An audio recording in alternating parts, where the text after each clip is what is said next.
2026史上最铁腕刑制，初犯直接吊销驾照、没收车辆，但法律都查那么重，为什么还有一堆人在吸呢？你知道这个东西有多好赚吗？你还去网上发文，上面打仗很糗，想放松吗？我不用去工地搬砖，不用辛苦赚钱，我只要去社群上发文，那些想逃避痛苦的人自然就乖乖把钱赚给我了，哈哈！看着他们一个一个掉进陷阱，我真的觉得我自己是天才。买进口车对我来说轻轻松松。警察来了吗？警察来了吗？赶快跑！我要试试看这个，真的很放松哦。别了吧？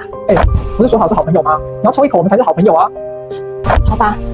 对嘛，这样我们才是好朋友。店没了，餐厅也没了，贷款还不起，一切都没了。我就说不要超越吧，去找一份稳定的工作不行吗？你现在是要全家人等着你饿死吗？你闭嘴！你不要逼我了。就这个东西，可以让我暂时逃避痛，感受到快乐。